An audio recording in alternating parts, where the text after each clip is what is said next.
तभी आर्यन के फोन में एक मैसेज आता है। तुम्हारी एक गलती और तुम्हारे दिल का टुकड़ा तुझसे हमेशा के लिए दूर। आर्यन के हाथ कांपने लग जाते हैं। वो समझ नहीं पा रहा था कि वो अपनी बेटी को आखिर कैसे बचाए। तभी आर्यन का फोन बजता है। मुझे पता था तुम ब्रीफकेस खोलने की बेवकूफ़ी जरूर करोगे। तुम्हारे जैसे लोग पावर और कंट्रोल के एडिक्ट जो होते हैं, किसी की जान की तुम जैसे बिजनेसमैन के लिए भी तो एक बिजनेस ही होती है, क्यों? लेकिन ये भी अच्छे से याद रहे मिस्टर आर्यन मेहरा, अगर तुमने एक और गलती करने की सोची भी तो इस गेम का एंड तुम्हारे लिए बुरे सपने की तरह बना दूंगा। इसलिए मुझसे होशियारी बिल्कुल भी करने की कोशिश मत करना। आर्यन अब हेल्पलेस फील करने लग जाता है। वो सोच रहा था कि अगर किडनैपर उसकी हर मूवमेंट को देख रहा है तो इसका मतलब है कि उसका कोई आदमी उसके आसपास जरूर है।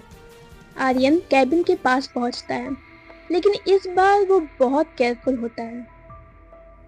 आर्यन कैबिन के अंदर आता है। उसकी नज़र खिड़की की तरफ जाती है, जहां से एक रोशनी अंदर की तरफ आ रही थी। आर्यन बाहर देखने की कोशिश करता है। एक कार जो पेड़ से छुपी होती है और कार के अंदर एक पर्सन जो मास्क पहने बैठा था, जो फोन पर कुछ टाइप कर रहा होता है। आर्यन धीरे से उस कार की तरफ बढ़ता है, लेकिन तभी एक जोर का धमाका होता है और कैबिन के दरवाजे से धुआं निकलना शुरू हो जाता है। आर्यन हैरान हो जाता है। वो समझ नहीं पा रहा था कि कैबिन के अंदर हुए धमाके का मतलब क्या है और ये कैसे हुआ। उसका दिल तेजी से धड़कने लग जाता है और उसके आंखों के सामने सिर्फ उसकी बेटी अनाया का चेहरा घूम रहा होता है। आर्यन मेहरा गुस्से से उस कार की तरफ बढ़ता है, लेकिन जैसे ही वो कार के पास पहुंचता है, कार के इंजन की आवाज़ जोर से गूंजती है और कार तेजी से निकलकर अंधेरे में गायब हो जाती है। आर्यन मेहरा अपने गुस्से को संभालते हुए उस कार के नंबर प्लेट को देखने की कोशिश करता है, लेकिन इतनी तेजी से कार निकल जाती है कि उसे कुछ समझ नहीं आता। तभी आर्यन का फोन फिर से बजता है। किडनैपर की शक्ति भरी आवाज फोन के दूसरे तरफ से आती है। कहा था ना कि होशियारी मेरे साथ नहीं। मुझे ढूंढने से अच्छा है कि तुम अपनी बेटी की फिक्र करो, नहीं तो उससे हाथ धो बैठोगे। ये बात तुम्हें कितनी बार समझाना पड़ेगा मुझे? लगता है तुम्हें अपनी बेटी की जान प्यारी नहीं है। आर्यन मेहरा के पास एक और वीडियो मैसेज आता है। वो वीडियो उसकी रोती हुई बेटी की होती है। उसे रोता देख के आर्यन गुस्से में चिल्लाते हुए किडनैपर से कहता, तू कौन है और मुझसे क्या चाहता है? अपना ये लुका छुपी का खेल बंद कर और हिम्मत है तुम्हें सामने आकर मुझसे बात कर। अगर मेरी बेटी को एक खरोच भी आया तो तेरी जिंदगी तुझ पे तंग कर दूंगा। तू आर्यन मेहरा का भी जानता नहीं है। एक कॉल, सिर्फ एक कॉल में तेरी सांसें हमेशा के लिए बंद कर दूंगा। किडनैपर फोन के दूसरी तरफ से हंसते हुए कहता, अरे रे, इतनी जल्दी हार मान गए the great mister Aryan Mehra.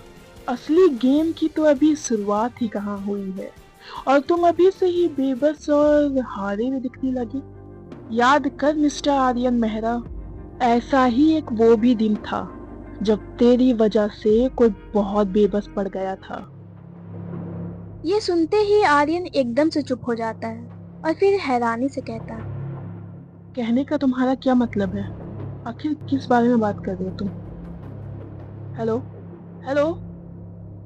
Phone इतने ही में डिस्कनेक्ट हो जाती है और आर्यन मेहरा वहीं जमीन पर गिर जाता है और उसके आंखों से आंसू बहने लगते हैं। डर और बेबस साफ दिख रही थी। ना ही किसी को बता सकता था और ना ही अब उसकी पावर उसकी बेटी को बचा सकती थी। इसी बीच आर्यन के फोन में उसकी वाइफ का कॉल आता है, जो घबराए हुए आवाज में कहती, हेलो हेलो आर्यन, ये हमारी बेटी। आर्यन हैरानी से खड़ा होते हुए, अंजलि क्या हुआ? आखिर इतनी घबराई भी क्यों हो? आर्यन, किसी ने हमारे घर का बेल बजाया। मैंने जैसे दरवाजा खोला तो हमारी बेटी का कपड़ा नीचे रखा था और उस पर खून लगा था और उसके साथ एक उंगली भी थी। पूरा घर देख चुकी हूँ, अनाया कहीं नहीं दिख रही है। मुझे बहुत डर लग रहा है, तुम कहाँ हो? प्लीज जल्दी घर आओ। आर्यन कार भगाता हुआ जल्दी घर पहुंचता है और अपनी बेटी का खून से लगा कपड़ा और वो उंगली देख बिल्कुल सुन पड़ जाता है। उसकी वाइफ पुलिस को कॉल करने ही वाली होती है कि आर्यन उसका हाथ पकड़कर रोक देता है।